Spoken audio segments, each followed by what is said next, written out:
C'est quand même incroyable parce que personne ne parle vraiment de ce qu'est le coaching. Alors comment savoir ce qu'est ce métier si personne n'en parle et si les coachs eux-mêmes ne disent pas ce qu'ils font en séance? Aujourd'hui, j'ai envie de tout vous dire avec le cœur et de façon structurée pour que vous puissiez comprendre ce qu'est mon métier et que vous puissiez savoir si et quand vous pourriez avoir affaire à un coach. Pour celles et ceux qui ne me connaissent pas, je suis Amélie, la fondatrice d'Essence de Marque. Je suis formatrice et coach certifiée. Alors j'ai créé Essence de Marque en 2009 avec la volonté de transformer le milieu de la formation parce que j'avais déjà, dès la création, la posture de coach. Je pars du postulat qu'on n'arrive pas dans une formation avec tout son savoir à étalé devant tout le monde parce que c'est pas ça la formation. La formation, c'est une co-construction avec les personnes qui arrivent aussi avec leur savoir, leurs expériences, leurs émotions, leurs personnes et donc on va co-construire ensemble. Mais la particularité dans une formation, c'est qu'il y a toujours quand même une attente de transmission. C'est normal et c'est légitime. Le coaching, c'est une posture différente. Déjà, j'ai envie de vous dire que le coaching, c'est une histoire de personnes et une rencontre entre au moins deux personnes. On choisit son coach et un coach choisit son coaché. Après, il peut y avoir d'autres circonstances lorsque c'est du coaching tripartite, par exemple en entreprise, parce que c'est l'entreprise qui propose bien souvent des coachs et ça va être une rencontre à minima tripartite entre la direction, le manager, la personne coachée et le coach. Mais c'est toujours une histoire de rencontre entre au moins 2 ou 3 personnes. Un coach, c'est donc une personne.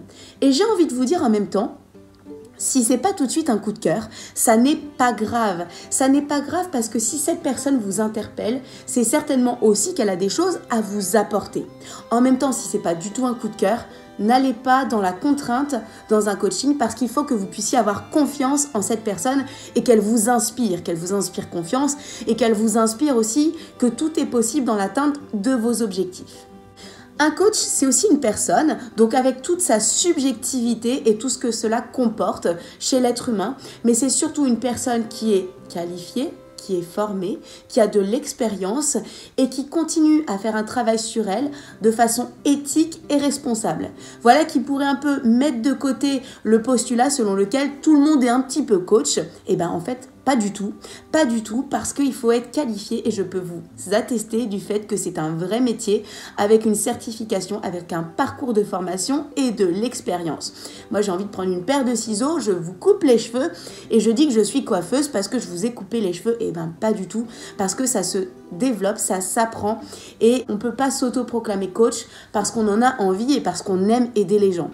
Bien sûr qu'en général, un coach, c'est quelqu'un qui aime aider les gens, il vaut mieux, mais c'est surtout quelqu'un qui a de l'expérience et qui a des outils, une mallette à outils dans le coaching. Un coach, c'est aussi quelqu'un qui croit en vous et surtout quelqu'un qui croit pour vous. Parce que vous arrivez en coaching avec un problème, un blocage, une envie d'aller vers quelque chose ou bien tout ça en même temps, un objectif. Donc ça veut dire qu'il faut avoir envie de dépasser quelque chose et de déposer cela dans un cadre confidentiel, éthique, responsable pour que vous ayez tous les éléments pour avancer, cheminer grâce à vos propres ressources. Et c'est en cela que le coaching est tout à fait particulier par rapport à tous les autres champs que l'on peut connaître.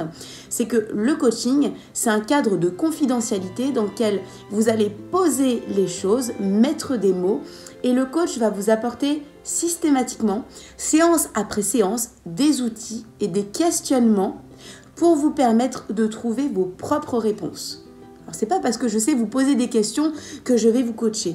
Mais en même temps, la technique principale du coach, ce sont les questions. Alors, petit quid de est-ce que le coach parfois donne des conseils ? J'ai envie de vous dire, ça dépend. Ça dépend. Ça peut arriver de donner des conseils, mais dans ce cas-là, le coach doit être suffisamment conscient de ce qu'il fait pour dire attention, j'apporte de moi dans la séance. Et c'est aussi possible parce qu'il y a de l'échange entre les personnes.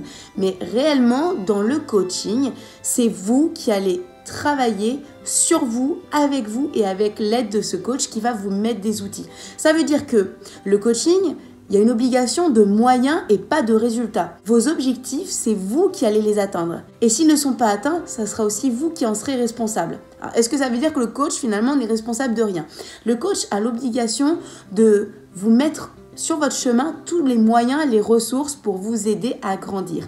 Mais la réussite du coaching va dépendre de votre engagement, de ce qu'on appelle votre posture d'acheteur. Je suis acheteur de mon coaching. Et voire même dans le chemin qui va être parcouru, d'une posture de co-coaching. C'est-à-dire que vous allez co-construire avec le coach. Récemment, un de mes coachés me disait « mais c'est incroyable le coaching parce qu'en fait, au lieu d'être tout seul, on est deux à croire à la même folie et ça, c'est juste dingue. » Et j'avais envie de vous transmettre ce témoignage parce que c'est un peu ça.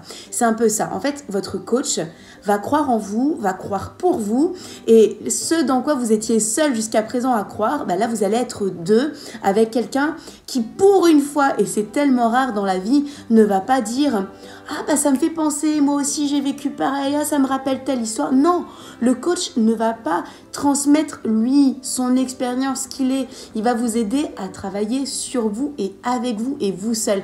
Et ça, c'est un cadre unique parce que même dans la formation, on transmet de son expérience, de soi, de son savoir. Le coaching, c'est vous face à vous et ça, c'est unique. Le coaching, c'est aussi confrontant parce que vous allez avoir du feedback de valorisation le plus souvent. Un bon coach, c'est quand même quelqu'un qui est capable de faire un feedback valorisant parce qu'on grandit en étant valorisé. Si on vous dit tout le temps que vous êtes nul, comment voulez-vous y arriver? Donc le coach va vous faire du feedback de valorisation et parfois va vous faire du feedback de confrontation. Je vous donne un exemple.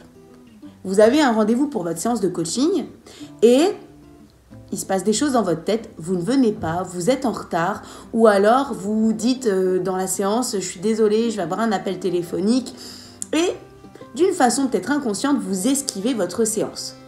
Un coach va avoir aussi le courage de vous dire et de vous poser la question « qu'est-ce que cela vous apprend sur vous ?»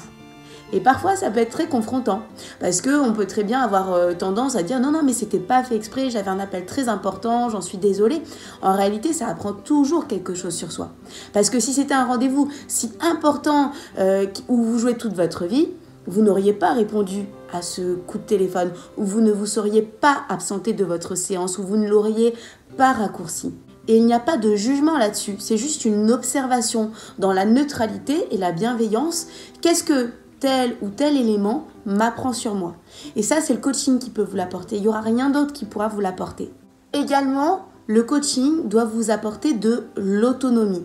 C'est pas une thérapie longue, c'est pas une thérapie du tout, même si bien sûr qu'il y a des vertus aussi, ça je peux pas vous le cacher, et c'est tant mieux, mais c'est un outil qui va vous amener vers de l'autonomie.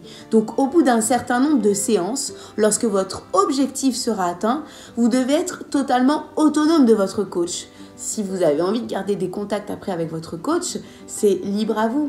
Mais vous ne devez pas vous sentir tributaire, redevable envers cette personne. C'est vous qui aurez fait le parcours et vous tout seul. Et c'est en ça que c'est important d'avoir une personne qui soit éthique, responsable pour vous mener à une totale autonomie. En fin de compte, le coaching, c'est avant tout une expérience humaine incroyablement riche où vous allez beaucoup grandir, apprendre sur vous. Parfois, ça peut être difficile car très confrontant sur soi-même et au final, vous sortirez forcément grandi.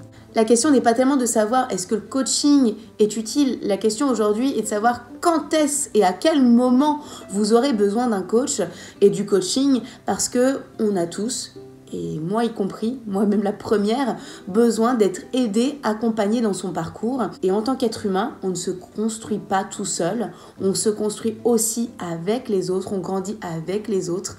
Et en fait, c'est ça, c'est ce que vous apporte le coaching, d'aller chercher toutes les ressources que vous avez à l'intérieur de vous pour les extraire, celles auxquelles aujourd'hui vous n'avez pas encore accès, et pour pouvoir grandir et atteindre vos objectifs. J'espère vous avoir apporté des éléments de réponse, des éléments aussi de questionnement. N'hésitez pas à poser vos questions parce que j'aurai grand plaisir à vous y répondre. Soyez ouverts, questionnez, interrogez-vous et je vous dis à très bientôt sur les vidéos d'Essence de marque.